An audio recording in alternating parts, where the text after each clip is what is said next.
Welcome to eat pray love and tarot. Monday है तो चलिए देख लेते हैं शिव का क्या मैसेज है आपके लिए। कलेक्टिव रीडिंग है, शिव की एनर्जी टाइमलेस है तो रीडिंग भी टाइमलेस ही रहेगी। जब भी आपको ज़रूरत होगी या आपके सामने होगी, और किसी भी gender, zodiac, religion and sexual orientation के लोग देख सकते हो। I will take 3 cards.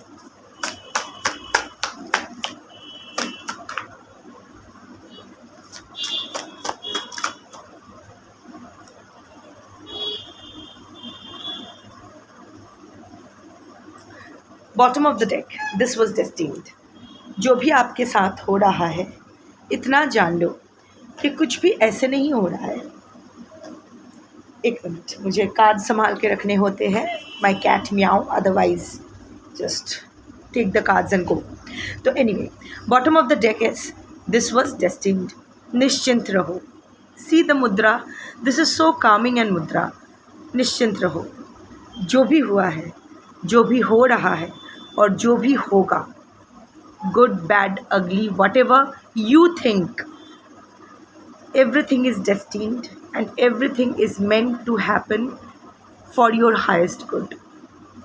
सुनने में अजीब लगता है, बहुत क्लीशे लगता है ना। हम सब कहते हैं कि अरे ये तो मन रखने के लिए बोल रहे हो, अंगूर फल खट्टा एंड ग्रेप्स आर सार, दैट काइंड ऑफ एनर्जी। जो होता है अच्छे के लिए होता है। क्या अच्छे के लिए? इतनी पेन में हूँ, इतना सब कुछ मेरे साथ हुआ है। टेक अ पॉज, 2 मिनट रुको और थोड़ा पीछे मुड़ के देखो तो कितना आगे तक आ गए हो आप। Okay, there was pain, there was suffering. जो भी है, अपना कर्मनाश तो हर इंसान को करना पड़ता है, अपना कर्म फल तो हर किसी को भुगतना पड़ता है। अच्छा बुरा जो भी हो, अगर अच्छे कर्मों का रिवॉर्ड मिलता है तो बुरे कर्म का परगेशन भी करना पड़ता है। वहाँ आप चाचू नहीं कर सकते हो, चूचा नहीं कर सकते हो। सो बट जस्ट सोच के देखो, 1 साल पहले, चलो 1 साल तो सही, 1 महीने पहले जिस स्थिति में आप थे, उस स्थिति से काफ़ी अच्छी स्थिति में अभी आप हो। एटलीस्ट और कुछ ना सही, you know where you are going. गम है किसी का साथ छूट जाने का, बट वो साथ ही क्या जो कभी साथ था ही नहीं। मैंने एक कथा सुनी थी, जहाँ एक शिव मंदिर में एक सेवक है, बहुत बड़ा शिव भक्त है। दिन रात वो शिव का जो मूर्ति है वहाँ, उस मूर्ति की सेवा में लगा रहता है। एक दिन उसने शिव से कहा कि शिव, सारा दिन तुम यही खड़े रहते हो, मैं तुम्हारी जगह खड़ा हो जाता हूँ, तुम ज़रा घूम के आओ, थोड़ा रिलैक्स करके आओ। तो शिव कहता है ठीक है, मैं घूम के आता हूँ, बट तुझे यहाँ स्थित करके मैं जाता हूँ, तुझे मेरी मूर्ति में तुझे स्थापित करके मैं जाता हूँ, पर मेरा एक कंडीशन है। जो भी भक्त आएगा, कुछ भी हो जाए, तो कुछ नहीं बोलेगा।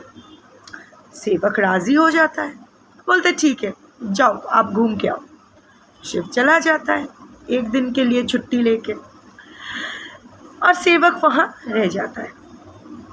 थोड़ी देर में वहाँ एक बिजनेसमैन आता है, शिव के सामने माथा टेकता है, अपने धन कारोबार का बरकत मांगता है, और जाते वक्त उसका जो पैसे का थैला है, जो पर्स है, वो गिर जाता है। भक्त देखकर भी चुप रहता है। बोलने वो जा रहा था, कह रहे आपका बटुआ गिर गया, बट वो चुप हो जाता है। याद रहता है कि शिव का दिया हुआ प्रतिश्रुति, वो चुप रहता है। कुछ टाइम बाद वहाँ एक भिखारी आते हैं, माथा टेक के बोलते हैं कि आज मुझे कुछ भिक्षा नहीं मिली, घर में सब भूखे बैठे हैं, प्रभु कुछ बंदोबस्त करो। जाते वक्त उस भिखारी को वही गिरा हुआ पर्स मिल जाता है। वो बहुत खुश हो जाता है और शिव को धन्यवाद करके वो चला जाता है। थोड़ी देर बाद वहाँ एक नाविक आता है, वो सेलर होता है ना, कि जो जहाज़ पे जाते हैं। तो वो सेलर शिव के सामने माथा टेकता है और बोलता है कि प्रभु आज मैं नए नाव में बिज़नेस करने जा रहा हूँ, आप आशीर्वाद करो कि सब कुछ सही हो, मेरे नाव सही सलामत रहे, मेरे सारा कारोबार सही सलामत रहे। ये प्रार्थना करके जैसे ही वो मंदिर से बाहर निकल रहा था, 2 पुलिस वाले आए और उसको पकड़ लिया उस बिजनेसमैन की पर्स चोरी के इल्ज़ाम में। तो भक्त जो अभी जो सेवक उस शिव की मूर्ति के अंदर जो उसको स्थित करके शिव गए थे, सेवक से और रहा नहीं गया। वो चिल्ला उठा कि अरे भाई तुम क्या कर रहे हो, पर्स नाबिक ने नहीं भिखारी ने उठाया था, भिखारी को पकड़ो, ये निर्दोष है। तो पुलिस ने भिखारी को पकड़ के ले गया और नाबिक भी वहाँ से चला गया। सनसेट के बाद शिव लौटता है मंदिर में, तो सेवक बड़े गर्व से ये कहानी उसको सुनाता है कि उसने कितना अच्छा कर्म किया है। शिव गंभीर हो जाता है, बोलता है कि तुझे किसने कहा था मेरे प्लानिंग में दखलंदाजी करने की, मेरे परिकल्पना को भंग करने का अधिकार तुझे किसने दिया था? तुझे पता है मैंने क्यों किया? ये जो चक्र था ये किस लिए था? वो बिजनेसमैन का काला धन था, वो बेईमान बिजनेसमैन था, इसीलिए उसका पर्स गिरना उसका कर्मफल का नाश था, एक पोर्शन ऑफ उसका कर्मफल नाश था। भिखारी का उस पर्स को मिलना उसकी मेहनत की पारिश्रमिक थी। उसने सच में सारा दिन कोशिश, 2-3 दिन से वो बहुत कोशिश कर रहा है, कुछ काम जुटाए, कुछ खाना जुटाए, नहीं। तो ये जो उसने मेहनत की, ये उस परिश्रम का फल था, गुड कर्मा का रिवॉर्ड था। और वो नाबिक जो मेरे पास आया था कि उसका नाव सलामत रहे, वो सलामत रहे, तूफान उठने वाला था और उसका नाव डूबने वाला था, तो मैं उसको बचाना चाहता था, क्योंकि उसके ऊपर और भी बहुत सारा डिपेंडेंस है। उसका प्रारब्ध था उसका नाव डूबना, पर उसने अपना क्रियामन कर्मा इतना अच्छा किया था कि उस नौका डूबी में उसका प्राण नाश होना सही नहीं होता, इसीलिए मुझे उसको बचाना था। पर तूने सब भंग कर दिया। तेरी वजह से आज उस बेईमान बिजनेसमैन को उसका पर्स वापस मिल गया, वो तो खुश हो गया, पर जो कर्म उसका नाश होता वो डिलेड हो गया। एक भिखारी जो इतने मेहनत किया, उसको तूने जेल में डाल दिया उस कर्म के लिए जो उसने किया भी नहीं, उसने चोरी तो नहीं की, जिसके वजह से उसके पूरे परिवार भूखे रहे। और वो नाबिक जो चला गया, उसको पता नहीं अब उसका वो क्या अभी वो फेस करेगा। अभी तेरे वजह से उसका क्रियामन कर्मा भी नष्ट हो गया।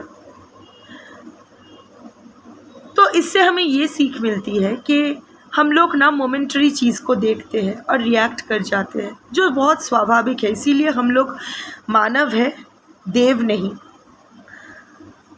पर यूनिवर्स जो है ना, वो एक ब्रॉडर पर्सपेक्टिव को देखते हैं। जस्ट इस समय की बात नहीं है, पूरे समय को वो देखते हैं और उसी की रचना है, उसी हिसाब से सब कुछ होता है।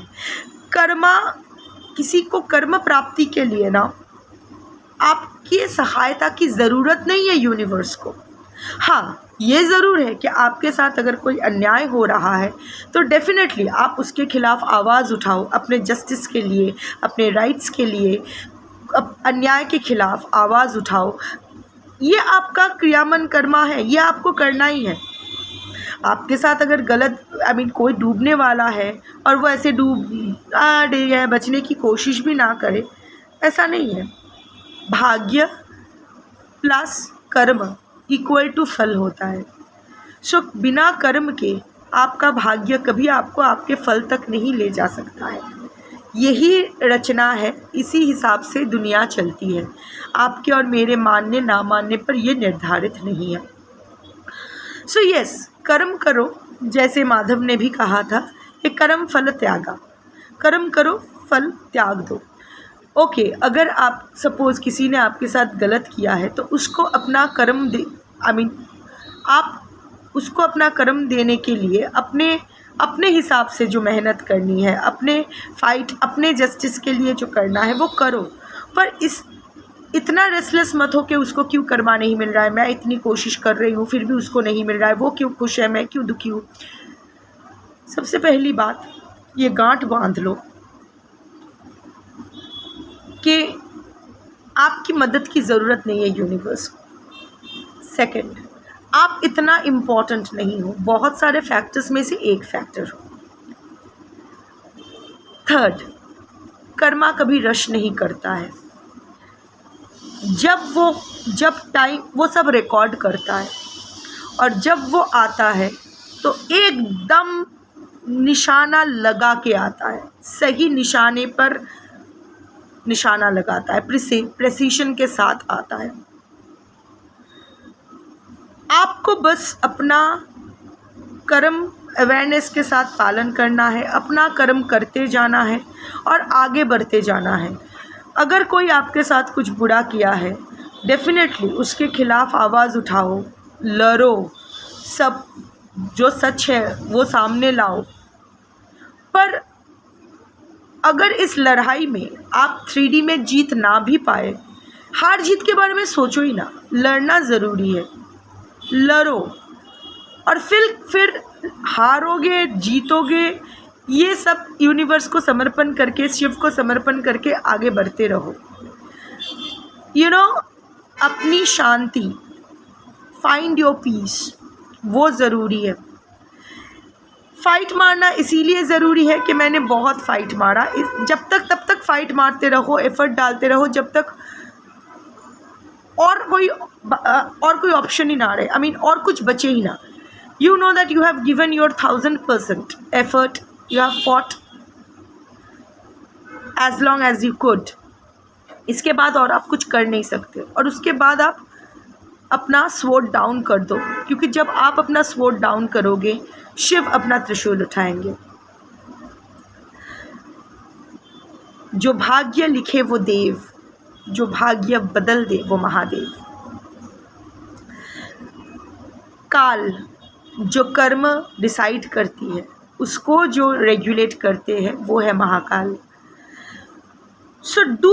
तो यही अभी आज के लिए आपका यही ओवरऑल एनर्जी है। जो लोग आप लोग टूट रहे हो ना, you are just holding on to the last string. वो होता है ना कि गधे के पीठ पे एक तिनका रख दिया तो गधे का पीठ ही टूट गया, आपका वही हालत हो गई है। वो तिनके की वजह से गधे का पीठ नहीं टूटा है, वो इतना भार, इतना बोझ अब तक उठाता आया है ना, तो वो अंदर ही अंदर टूट रहा था। This was the last straw. आपका भी आज के जो कलेक्टिव हो, आपका भी वही हाल हो गई है, एग्जॉस्टेड, टायर्ड। आगे बढ़ रहे हो, आगे बढ़ना चाहते हो, you are healing, it's not that you are not healing, but एक एपैथी आ गया है ज़िंदगी के प्रति, एक अंदर ही अंदर एक तिक्तता, एक बिटरनेस आ गया है हर चीज़ के प्रति।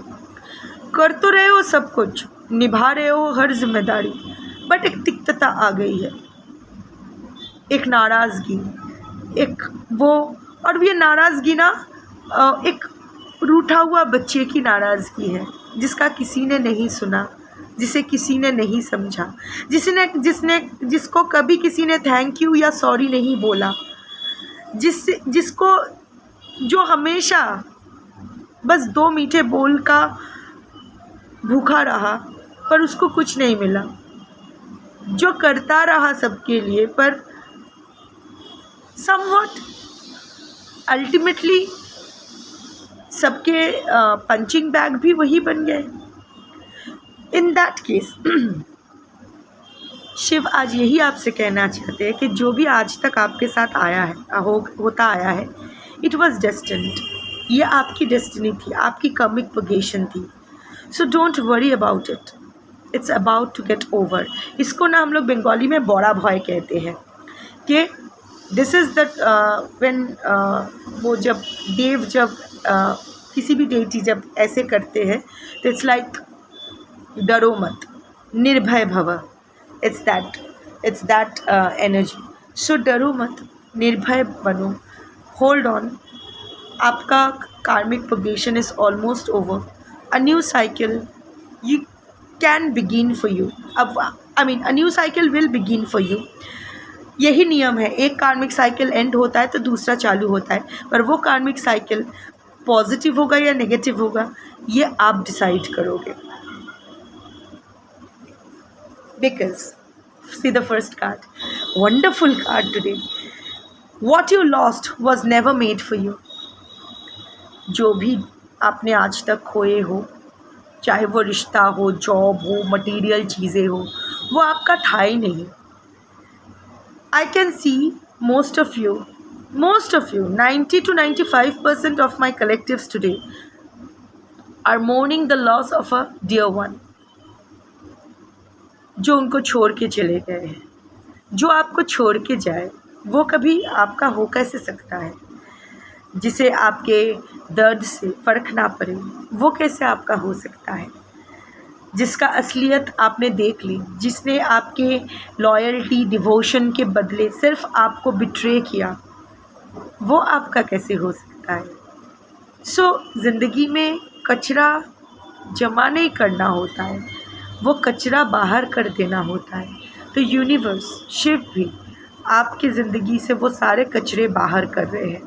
अब आप बोलोगे तो अगर वो मेरे लिए था ही नहीं तो मेरी ज़िंदगी में लाया क्यों. पार्ट ऑफ योर कार्मिक पगेशन. हर रिश्ता कार्मिक होता है. लेन देन, ऋण चुकाना होता है. कुछ ऋण था जो चुकता हो गया. ऑल्सो थिंक अबाउट इट, अगर वो इंसान आपको पत्थर नहीं मारते तो उन पत्थरों को जमा करके आप अपने लिए ये स्ट्रॉन्ग बाउंड्री वॉल कैसे बनाते. हाँ, ये उसका क्रेडिट नहीं है क्योंकि उसने पत्थर तो मारे थे आपको मारने के लिए, आपको ज़ख्मी करने के लिए, पर उसके पत्थर से ना आपके अंदर का जो अंतरात्मा थी ना, वो जो सोल था ना, वो जाग गया. वो सोल जो इल्यूशन में ढका हुआ था, उस पत्थर के लगने से जो खून बहाना, उस खून से वो इल्यूशन धुल गया और सोल जाग उठा. And the soul found its purpose. Baby step से सही, you are moving towards your soul purpose. आज के कलेक्टिव में देख पा रही हूँ, you are taking active steps towards your soul purpose. अपने आप को हील करने के लिए you are more aware now. अभी आप अभी भी डेलुलू है, ऐसा नहीं है कि पूरा डेलुलू से बाहर आ गए हो. मैं खुद नहीं आ पाई हूँ पूरे डेलुलू से बाहर, और यहाँ इतना बाकचोदी कर रही हूँ कि डेलुलू से बाहर आओ. Anyway, doesn't matter. मैं हील हो रही हूँ, इसका मतलब ये नहीं कि किसी और की हीलिंग जर्नी में मैं अपना छोटा सा कंट्रीब्यूशन ना डाल पाऊँ. वैसे भी मेरा काम सिर्फ मैसेंजर का है, मेरी लाइफ इम्पॉर्टेंट नहीं है. The messages that are being conveyed through me, that are important. तो एनीवे, डेलुलू से काफ़ी बाहर आ चुके हो अभी ना. लाइक आई सेड कि you have woken up and smelling the coffee. हाँ, कभी कभी इच्छा नहीं होती है क्योंकि सच बहुत कड़वा होता है ना. और आप हो सॉफ्टी, जितना भी आप सख्त क्यों ऊपर ना दिखाओ, कितना भी गाली क्यों ना दो अपने पर्सन को, अपने हालात को, पर अंदर ही अंदर आप एक सॉफ्टी हो. उस बच्ची का या बच्चे का जो गाल फुला के आपके अंदर बैठा है, उसको अभी भी थोड़ा ना टाइम लगेगा मनाने में. एक बार वो आपके टीम में आ जाए तो आप पूरी तरह से डेलुलू से निकल आओगे. Don't worry about that. बस इतना जान लो कि जो आपका है वो किसी भी तरह से आपसे नहीं छूटेगा. जो भी चीज़, चाहे वो चीज़ हो, रिश्ता हो, इंसान हो, जो भी हो, what is meant for you will remain yours and what is not. अच्छा है ना, जो आपका नहीं है वो आप क्यों रखोगे अपने पास. तूफ़ान में उड़ता हुआ शर्मा जी का चड्डी अगर आपके बालकनी में गिरे तो थोड़ी ना उसे अपना चड्डी मान के अपने पास रख लोगे, पहनोगे. उसको इधर शर्मा जी को लौटा दोगे या फेंक दोगे. तो अच्छा है ना, जो दूसरे का है उसे दूसरों को लौटा दो. अपने अंदर, अपने लाइफ में क्यों गंदगी भरना है. Second card, close doors will be opened. जो भी ऑब्स्टिकल्स आप लाइफ में फेस कर रहे हो, see Nandi is here. So Nandi stands for patience. Have patience. बहुत पेशेंस बना के आपने रखे हो कितना भी रेस्टलेस हुए हो, छटफटाए हुए हो, पर अंदर ही कहीं ना कहीं खुद को अभी भी पकड़ के रखे हो, you are still being patient with the situation. So in that case don't worry, closed doors will be opened. This is two way. हाँ, एक renewal of something, a relationship, a person, whatever. जब छोड़ोगे, सबको जब अपना मुट्ठी खुला छोड़ोगे तो ही आप जान पाओगे ना कि कौन आपका है और कौन नहीं. मुट्ठी बंद करके रखोगे, अपने कंट्रोल में रखोगे, पिंजरा बंद, पिंजरे में पंछी को कैद करके रखोगे तो पंछी तो पिंजरे में रहेगी ही. पिंजरा खोल के देखो, जो पंछी रुक जाती है वही आपकी है, जो उड़ जाती है वो आपकी नहीं है. मुट्ठी खोलना बहुत ज़रूरी है, क्योंकि आप मुट्ठी खोलोगे तो a lot of close doors will also be opened. अपने आप को खुला छोड़ो, अपना मुट्ठी खुला छोड़ो. So close doors will be opened means renewal, immediate जो मुझे चैनलिंग हुई, renewal of a lot of things. May be आपका रियूनियन हो सकता है, मे बी आपका जो नौकरी छूट गई है वो फिर से वापस आपको मिल सकती है, या फिर क्लोज डोर्स, जो भाग्य का जो दरवाज़ा आपके लिए बंद है वो ओपन हो सकता है. एक नई पोर्टल में, टोटल एक नई दिशा में आपको ले जा सकती है. Where there will be abundance, there will be prosperity, what is meant for your highest good. चाहे वो जॉब हो, करियर हो, रिलेशनशिप हो. तो अभी ना आप खुद को भी ये आप अभी आप अपना ज़िंदगी का खिड़की दरवाज़ा भी बंद करके रखे हो, और as a result of which आपके लिए यूनिवर्स का दरवाज़ा भी बंद हुआ है. Because ultimately what we give ourselves is what we attract from the universe. So अगर हम लोग दरवाज़ा खिड़की सब बंद करके बैठे रहेंगे तो यूनिवर्स भी अपनी दरवाज़ा बंद कर ही रखेगी. अपना मुट्ठी खोलो, अपना घर की खिड़की दरवाज़ा खोलो. Let the moonlight, sunlight, starlight, breeze move through your life. देखो ना क्या होता है. I can see a lot of you will get some new opportunity, either of revival or a completely new opportunity, जो आपकी लाइफ की दिशा बदल सकती है. दिशा और दशा दोनों बदल सकती है. You will be in a completely new energy. So अपने आप को थोड़ा सा ढीला छोड़ के देखो, थोड़ा सा सरेंडर मोड पे आकर देखो. सरेंडर मोड ओवरनाइट नहीं आती है. अभी अगर मन से नहीं भी आ रहा है तो भी एक्टिंग ही सही, एक्टिंग करो. एक्टिंग करते करते कब वो रियलिटी आपकी बन जाएगी, मोड़ा मोड़ा बोलते बोलते कब राम राम बोलने लगोगे. Manifest your goals, ground yourself. ये देखो सरेंडर का है, शिव हाथ जोड़ रहे हैं. सो surrender to your awareness. Shiv is the energy of awareness, conscious wholeness. You are whole in your own. आप में कोई खामी नहीं है. इसका मतलब ये नहीं कोई शैडो साइड नहीं है, कोई ट्रॉमा नहीं है. लाइक आई एम सेइंग कि you are enough for yourself. ऐसा कुछ भी नहीं है जो आपको चाहिए और आप खुद को नहीं दे सकते हो. ऐसा आपको लगता है आपको सहारे की, कंपेनियनशिप की ज़रूरत है, क्योंकि ये हार्मोनल है. Our hormones play a crucial role हमारे इमोशंस को विभ्रांत करने के लिए. But once you ground yourself, do whatever brings you peace, do whatever brings you happiness. कुछ भी, चाहे वो मेडिटेशन हो, योगा हो, some kind of Upasana, Sadhana, whatever brings you peace. Just listening to music, बस gardening is also a therapy, cooking is also a therapy, whatever brings you peace right now. अभी ना थोड़ा सा खुद को डाइवर्ट करो, थोड़ा सा हमेशा आप स्ट्रेस में रहते हो, हमेशा आप अलर्ट मोड पे रहते हो, आपके सारे ऑर्गन्स, आपके सारे हार्मोन्स एकदम अलर्ट मोड पे रहते हैं. थोड़ा सा भी खुद को ढीला छोड़ो. अभी focus on yourself, do what is good for you. Take it easy. जैसा कार्ड आया है, this was destined. What is not meant for you will go, what is meant for you will remain or will come to you in a new form. घूम के आएगा, पर आएगा. जैसे हो, what is meant for you will come back. You will get what you deserve. So जब वो सब कुछ संभाल ही रहा है तो आपको इतना टेंशन लेने की ज़रूरत क्या है।